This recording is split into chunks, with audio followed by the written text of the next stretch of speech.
Je vais vous apprendre des choses. Oh, là. C'est...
Yeah. No, c'est pas tout.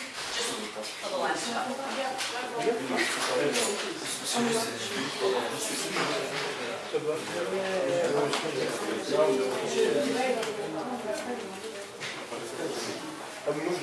pour essayer de faire un petit peu le message.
C'est autre chose des fois. Ça fait une sensibilité des barres de son.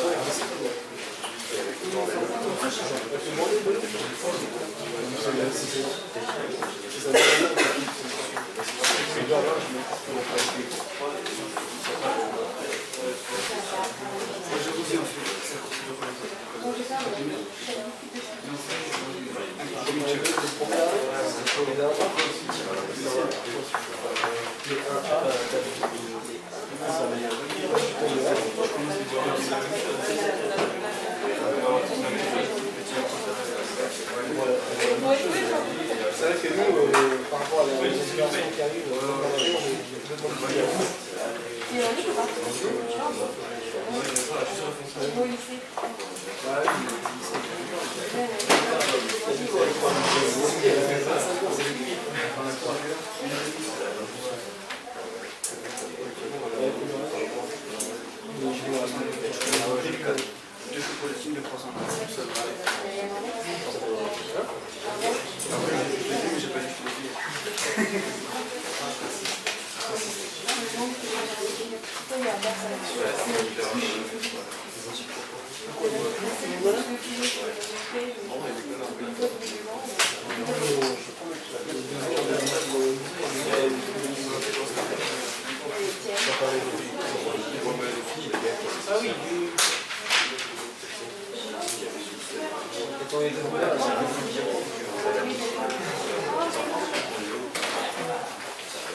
Okay, thank you for coming.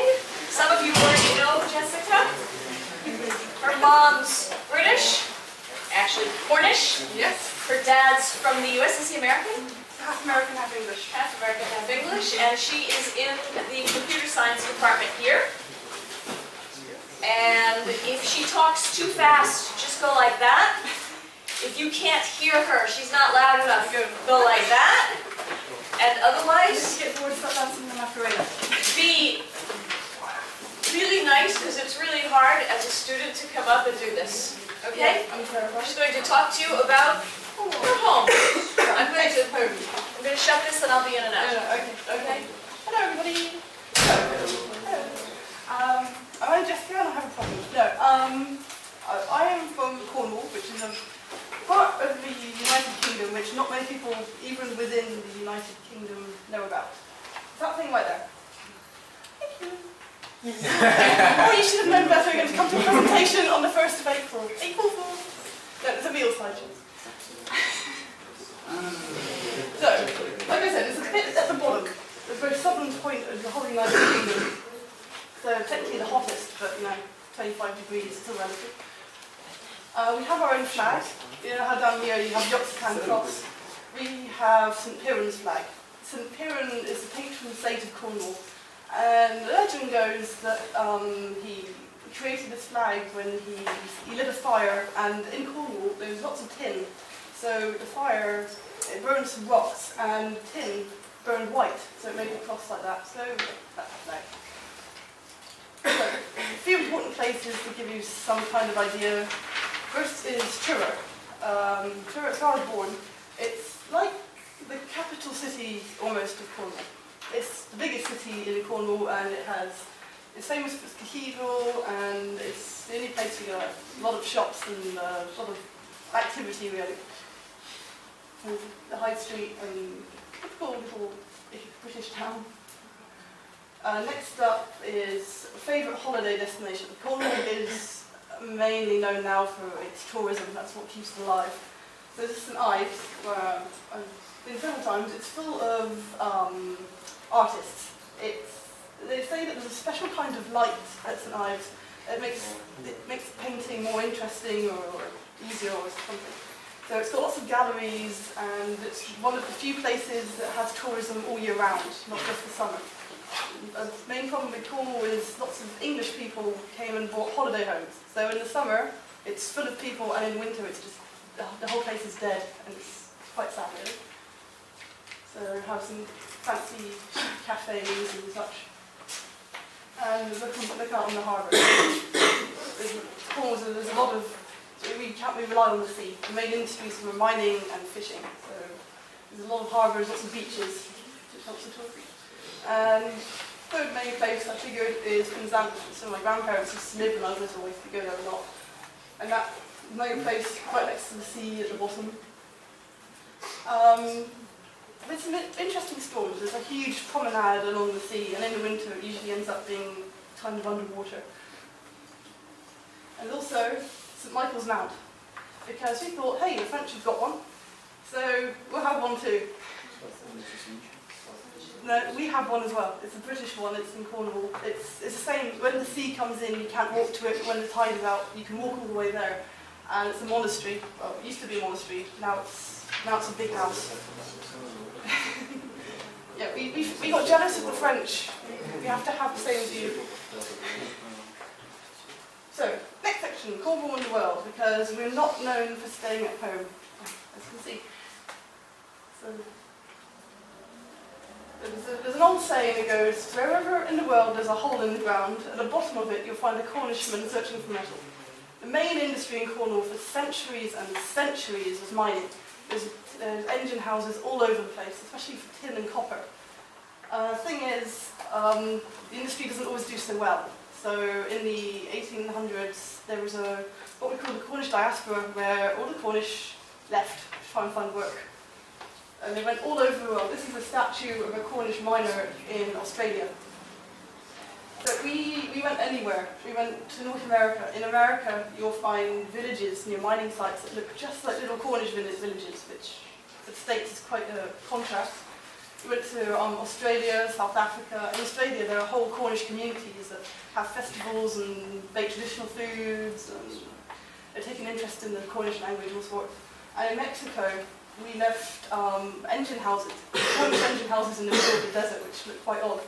And in Mexico, they have a certain kind of food they call pastes, which is, as you'll see later, is a copy of our Cornish food. And this is in America, a Cornish mining village in the middle of Wisconsin, which is not entirely natural. Next, we have a Goonhilly Earth Station, which is a large collection of satellites at the Lizard Point in the south. And they're famous for receiving the first transatlantic television images from America, broadcast in 1962, I think, or 63. It used to belong to the post office, but now it's been brought over. But the view is really impressive because the satellite dishes are absolutely enormous. Okay, our next part is Porthcurno and transatlantic telegraph cables. At one point, Cornwall used to be a very important place because most of the telegraph cables from all around the world all came back to the little town of Porthcurno. It's right at the bottom of England, and they had cables across the Atlantic to India, obviously between the Channel, and it was one of the most important telegraph stations in Britain. I think it could send and receive 2 million words by telegraph every single day. And during the war and the Cold War, there was lots of the Second World War is protected so it wouldn't be bombed or such, because it was so important. They put it in these tunnels so nobody could get to it. But I have found some videos. I'm not sure how to use this thing though. I think I might have to go back to the video. There we go. Oh, well, that's not what I wanted to do. No. Oh. Excuse me.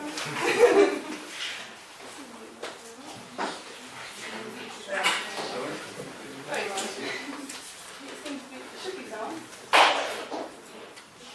No.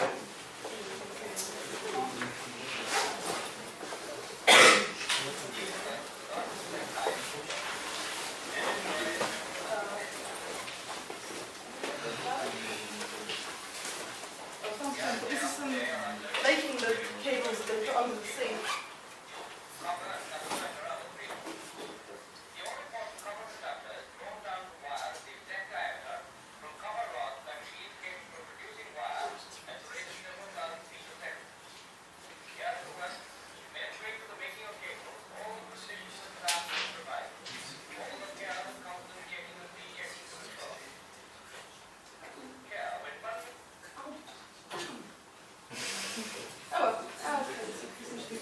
This is the house where they kept all the cables.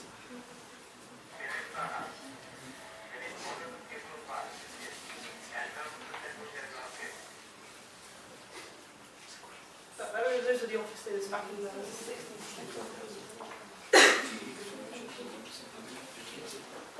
Right, and I told you, it was a very important part of the Second World War in England as well.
Developed with other technology at the same time. This is basically a scanner.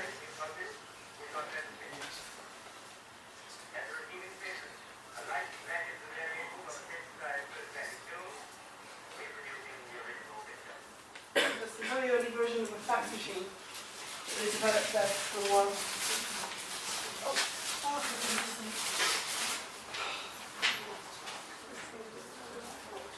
Right, next part, shelter box.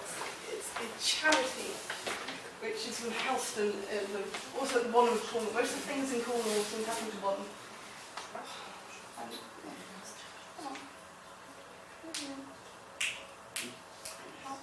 Yeah, right, it's a charity. They make these little boxes. And within the box is an awful lot of stuff. Right, this is what's in the box. There's blankets, there's tents, there's water filters, there's cooking equipment, there's everything you would need to survive. And they send them to places where there are natural disasters. So hurricanes, earthquakes, even war zones. They started in the year 2000. The first event was an earthquake that happened in 2001. They went to help. I can't remember where it was though. In India, there's an earthquake. No, that was the first place they went to help. I think they have responded so far to over 250 different disasters and have helped almost 1 million people with these boxes. Next part is the Eden Project. You may have heard of it. It's quite a big deal when it first opened, and it was near where we lived. I used to go there an awful lot. It's a rather unique kind of project. There are two, as you can see, there are two biomes, two lumps of domes, and in the furthest one, it is kept at a tropical temperature, and there are tropical plants from all over the world in it. And the closer one is kept at a Mediterranean temperature, and it's sort of Mediterranean plants as well. It's used for all sorts of scientific things, but mainly as a tourist attraction. So it took them 2.5 years to build, and all the little shapes of pentagons and hexagons are inflated plastic held together by steel. And when you're inside, they are impressively big. So yeah, it's more of a tourist destination now. There's shops, and in the winter there's an ice rink. They open, they do concerts and things like that. There you go. And at night they light them up like that, so it's really spooky. That's the inside of the tropical one, if I'm not mistaken, which is a bit bigger. There's a waterfall inside the dome, which is just, I just love that. Anyway, next. Innovation. Because we did have a few famous people in Cornwall. The first one, if you've done a lot of physics, you probably know of Humphrey Davy. He was born in Penzance, if I'm not mistaken. Something like that, yeah. So he was a chemist and inventor, and he was president of the Royal Society. He made lots of discoveries about all sorts of chemicals, sodium, potassium, calcium, magnesium. You name a chemical, he probably did something to it. And he's also the inspiration for Michael Faraday, another scientist you may have heard of. In Cornwall, we kind of remember him for a kind of less impressive invention called the Davy lamp. It's a special lamp that has a wick inside a mesh, and it can be used in flammable areas such as mines. So the miners will bore these down the mine so they wouldn't blow up, so methane wouldn't explode or any other gases. That's more what we know him for. Next one is Richard Trevithick. He was a very busy guy. He invented one of the first steam engines, first kind of car. Didn't go very fast, but it was a great innovation. He worked on trains afterwards and ships, and he did also refrigeration, boilers, domestic heating boilers, so like a radiator sort of system, jet propulsion, and also proved that you could make a ship out of iron. It's not the weight, but the shape of a ship that keeps it afloat. So, and he was from Penzance or somewhere around there as well. Right, I'm very sorry to anyone who hasn't had lunch yet. I apologise in advance. So, the food section, which it took me ages to make this because they kept making me. So the first one I mentioned earlier, the Cornish pasty that the Mexicans borrowed from us. It's this delightful little thing. It's full of beef, potatoes, and turnips. You can have a fake pasty because it'll have carrots in it. We are very, we take great pride in our pasties, and one of our better features, and we do not take copycats gently. I think now it's actually a protected food, so you can only call it a Cornish pasty if it's really made in Cornwall by a Cornish person in a certain special way. And down the edge, to hold it together, it's crimped. The thing about these was, it was a packed lunch for the miners. Their wives would make them and they'd take them down the mine. The bit around the edge that they would hold on to, because of course their hands were covered in dirt and grime. So they wouldn't eat that part, but they believed that little people lived behind the mines because they could hear knocking, so they called them knockers. It was in fact just like the sea level changing and just creaks in the earth, but they thought it was little people. So when they finished their pasty, they would throw the crimped part to these people to keep them happy. There you go. Sorry. Stargazing pie. It'll make you lose your appetite. This is from the little town of Mousel. It's on the seafront as well. It's a pie with potato, eggs and fish, and you stick fish heads and fish tails on the top to make it look like you're looking at the stars. The kind of legend behind this one is a long time ago, about a couple hundred years ago, in the town of Mousel there was a famine, and there was one fisherman called Tom Bullcock, who it was an awful stormy winter, but he dared to go out and fish anyway, and he brought back a load of fish. So legend had that they baked one of these pies, a huge one, and it fed the whole town, and everybody lived happy ever after. And it's still a festival on that same day every year where they make stargazing pies and remember the harder times. Saffron cake.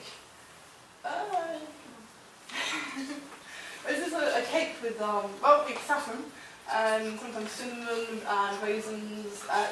It's It's always like a kind of bread. Apparently it's similar to a Norwegian and Swedish cake called a luftfart or something. It's a lot of things which happen in Cornwall because when we went to try to invade a few places or traded tin and copper for food, we went to the south of France and north of Spain, and apparently around 400 BC we went all the way to Tunisia and we traded metals for food and saffron, so that's why we have such exotic food. Next is cream tea. Now in Britain this is a subject of huge debate, be careful which side you take. Right, there's three main ingredients. First there are scones, which are like almost like little bready cake things. They can be sweet or savoury. The cream tea they're usually sweet, but you can have cheese ones or pretty much whatever you want in the room. It's very open. The next ingredients are clotted cream, which is a Cornish speciality. It's cream that you leave, it's full fat cream you leave to heat over a water bath or something, and then you take the top layer off and let it cool, and it kind of goes into little lumps and clots. It's very nice. And the third ingredient is jam, preferably strawberry, but depends what you have in the fridge. Now the debate is, which part do you put on first? In Cornwall, we do jam, then cream, and in the region next door, Devon, they do cream and then jam. This is a cause for many arguments in Britain. Please be careful. You have been warned. Pick a side and stick with it. I, of course, am partake of jam first, but it's a very heavy debate. Okay, finish with the food. You can, I'll let you. Culture. I think it's in videos. So, come on.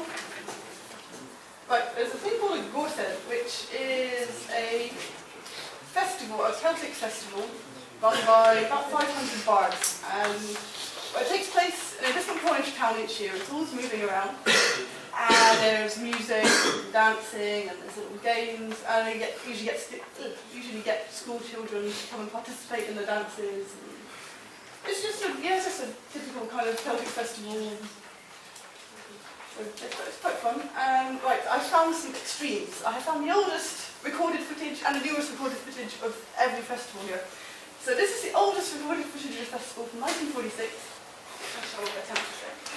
There's no sound, so don't worry about that. That's how old it is. And people have no idea what it looked like back then. The outsider is not saying this thing.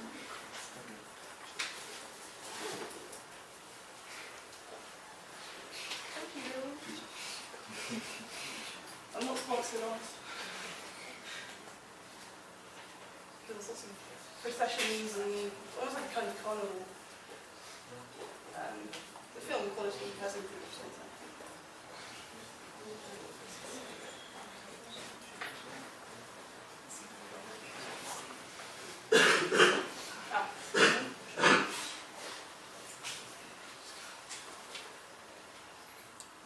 So before and after is a kind of procession through the town, and then they'll stop on a village green or a field or somewhere, and then they'll have the real festival, the actual party kind of.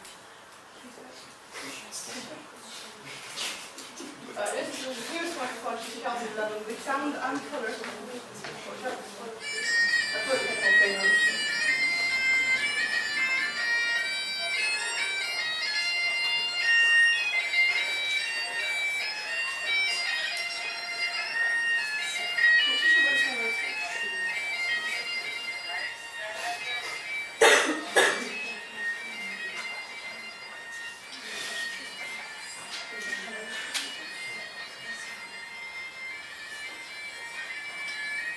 It's quite impressive because they all come at once. 75 people just like Jews arriving.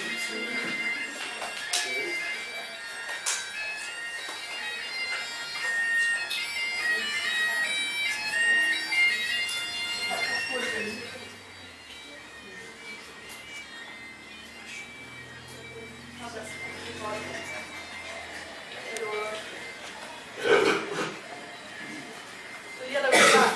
You'll notice come back a lot. It's a kind of Cornish colours. You know how Scotland, they have red kilts. Well, in Cornwall we have the same thing, except instead of red we had yellow.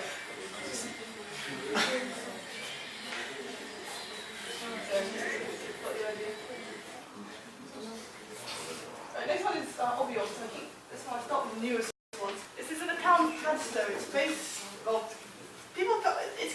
where it comes from, but it's almost definitely some sort of old pagan tradition. It happens on the 1st of May every year.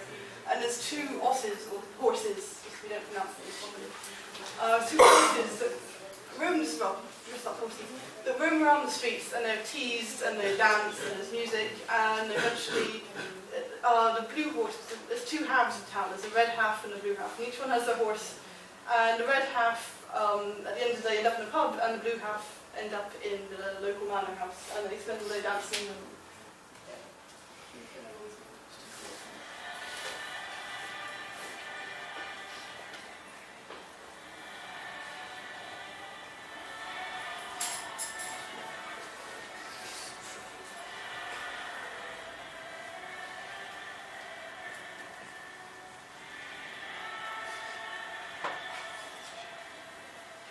there's some blue half of town.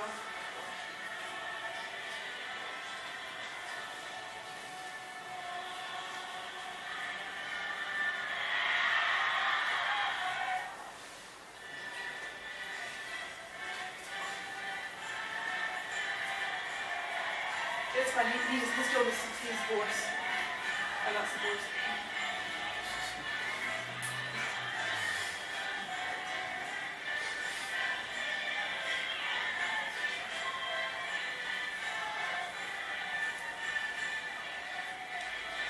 I always feel sorry for the guy beneath that thing.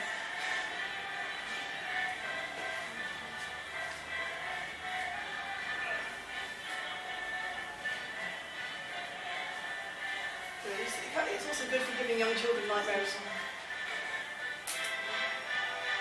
The old one, the red one, the old one.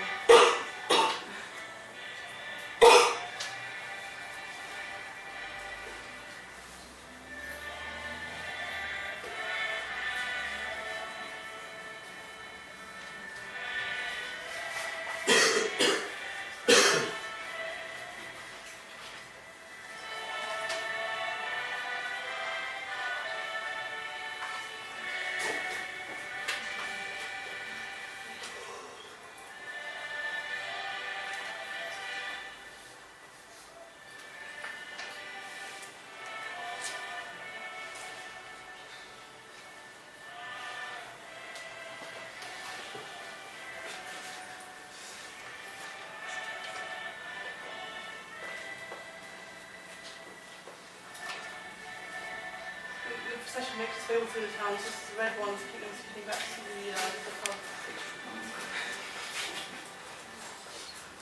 And that's about it.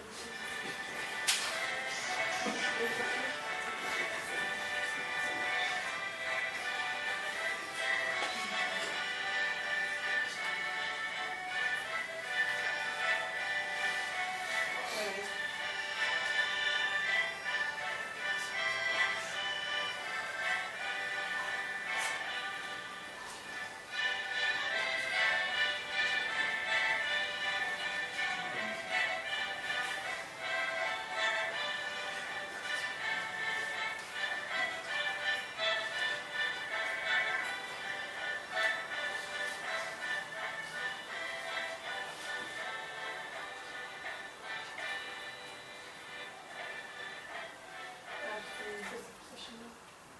And the oldest one I could find from 1932. It's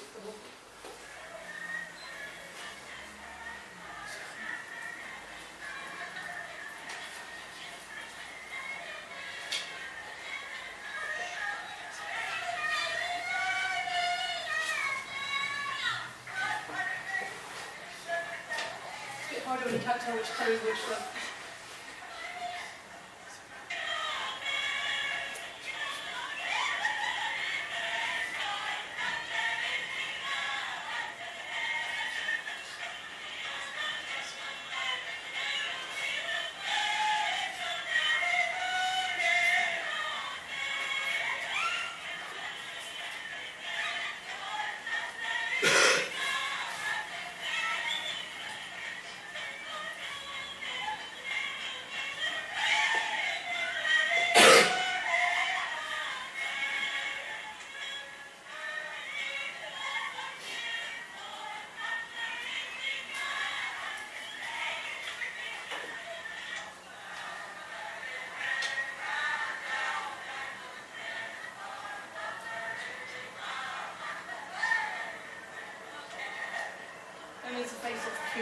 dances, but they didn't do that so much anymore.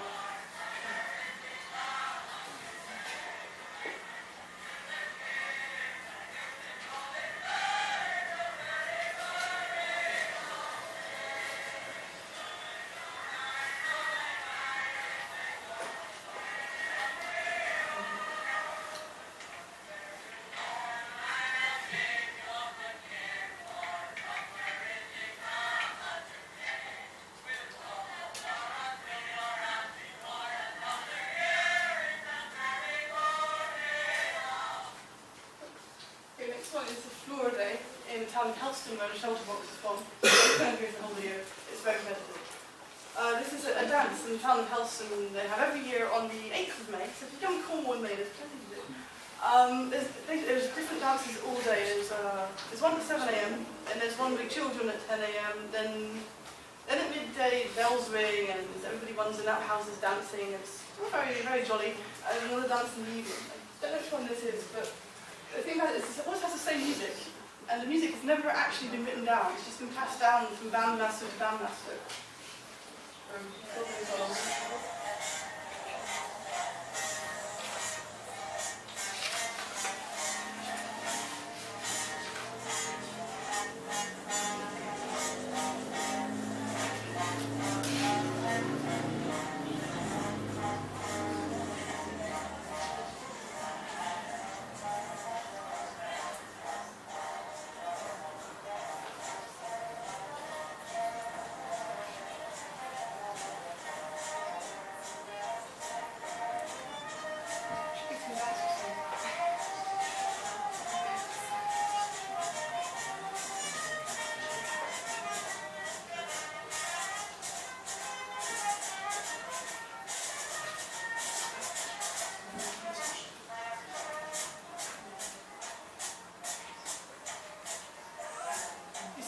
Men are wearing flowers on their suits. It's the lily of the valley, which is what they always wear in springtime in Cornwall. It's like a symbol of spring.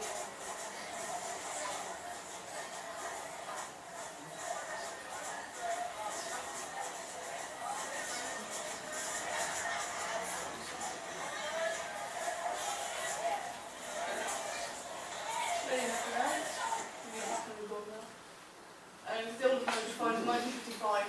I find it kind of cute. 364 days of the year, Helston in Cornwall is a typically old English market town. You might say partly dignified. But on the remaining day, it has an atmosphere of infectious gaiety that draws people from all over the country. For this is the famous annual furry dance.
Okay, I think we're nearly out of the video now.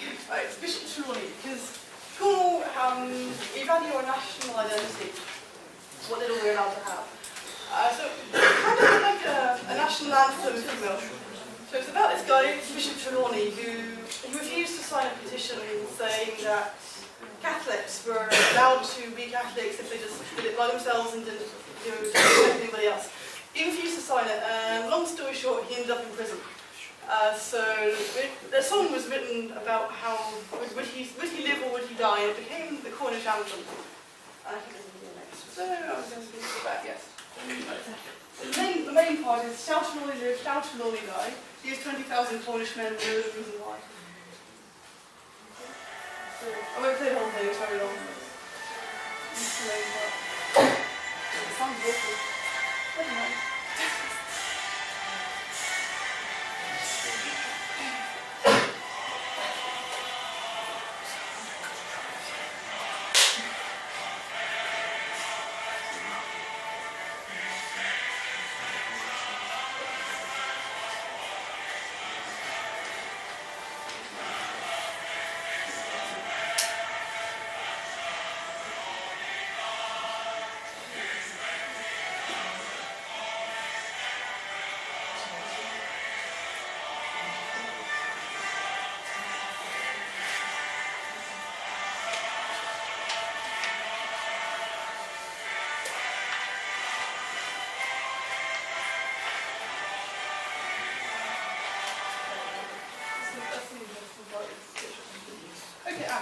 Right, folklore, used to come. The Trelawney song is now more of a rugby song, frankly, but we take what we can. Okay, Bodmin Moor is this place, this big barren wasteland in the middle of Cornwall. I used to live next to it. And there's a legend of the beast of Bodmin that's it's kind of like Bigfoot. It's a big cat. It lives on the moors and hurts sheep. There's a lot of mystery surrounding it. Apparently it matches the DNA in such of a puma or a mountain lion. All I remember is when I was about 6, a guy came to our school and told us all these horrible stories, and nobody slept properly for weeks. That's mainly. I've never seen it, and I've never really seen any trace of it either, even though our teacher used to take us up for walks in the moor. So, the mystery lives on. Okay, I had a story in my last conference. I'm kind of doing my best to have a little story in this one. This is the mermaid of Zennor, which is another town down the bottom because everything happens in the bottom. So once upon a time there was a beautiful lady who went to church, and I'm looking off Disney, I'm sorry. But she could sing so lovely. Everybody loved her, and she kind of fascinated everybody. But of course, this is a fairy tale. So pretty girl meets cute guy, and he starts. So he sits next to her on the singing bench, and they start getting friendly. And so one day he followed her home, and they both disappeared. Neither of them were ever seen again. A few years later, everybody almost forgotten about them and such. But one day, some fishermen were out fishing, and they cast their anchor. And apparently, a mermaid came up to them and said, "Look, lift your anchor up. It's on my door, and I can't get to my children." So the sailors lifted the anchor, and they thought, "Hang on, she looks a bit familiar." So they thought it was a bad sign to see a mermaid. We've been drinking too much. But anyway, they picked the anchor up. They went back home again, and they managed to convince everybody back home that this lady was a mermaid and that she'd taken her dear friend Matthew Trella back home with her. Hopefully, she turned him into a mermaid or something first. Otherwise, this was down. But anyway, and to this day in the church in Zennor, there's a chair called the mermaid's chair, which is apparently where they used to sit together and sing.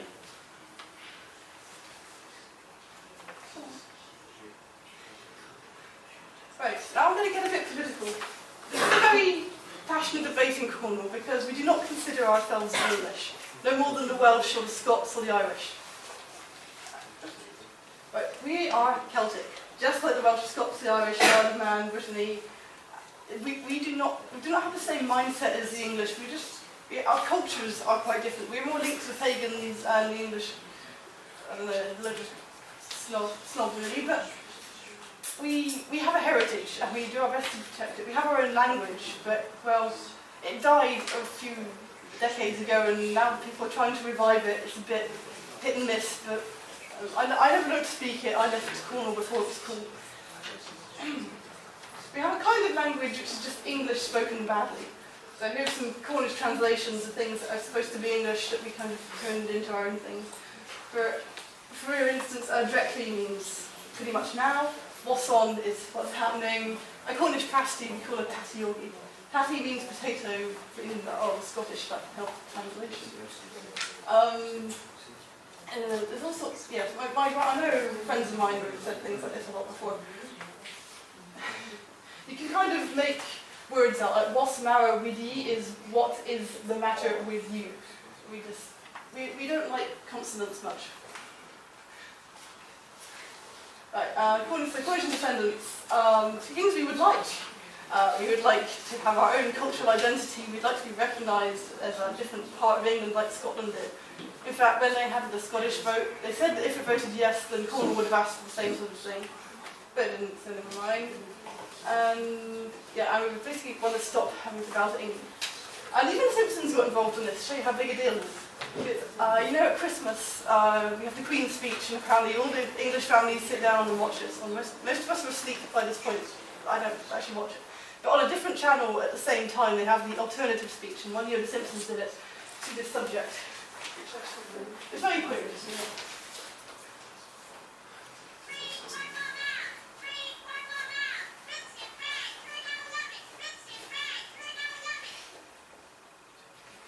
Let's just show you how big a deal it is. Everybody got involved. So we have a political party called Nebula Kerno, which means the Sons of Cornwall, which is the nationalist, that's the head, I can't remember his name. The first thing is the general political yada yada, but things that we'd like is to foster Cornish language and literature because it died, and we'd like to resuscitate it as much as we can because, hey, it's ours. Encourage the study of Cornish history from a Cornish point of view. Quite an important one, so that we stop being referred to as the Cornish savages who didn't like the Romans, the Cornish savages who didn't like the Saxons, the Cornish savages who still didn't like the English.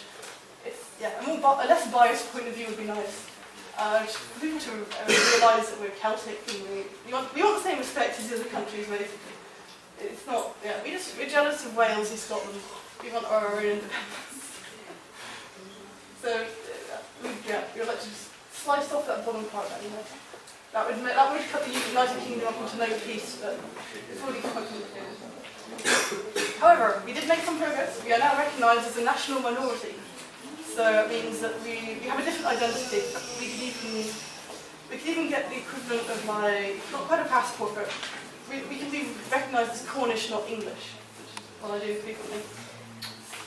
So it will encourage people to accept we have a national identity and our own history, our own culture, and we would like, we'd like some recognition, and to not be called English, even if it's.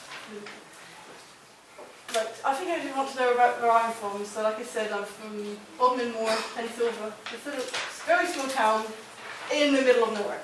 This is all we had around us, just that and sheep. So, anything our town is famous for is this thing. It's a telephone mast called Cowden Mast. And it was the only thing different about our town. So at our school, it was the logo for the school. On our uniform, we had it right there.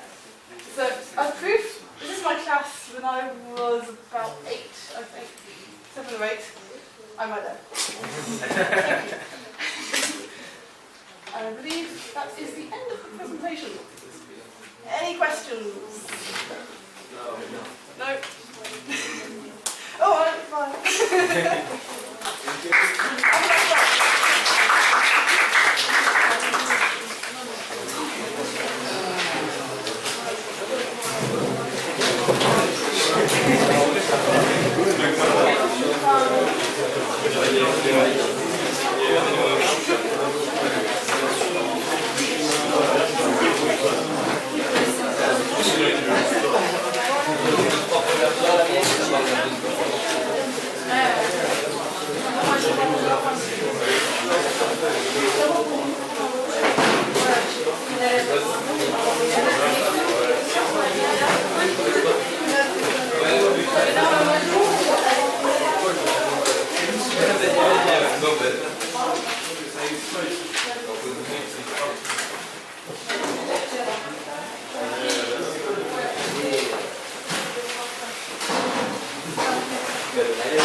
really good.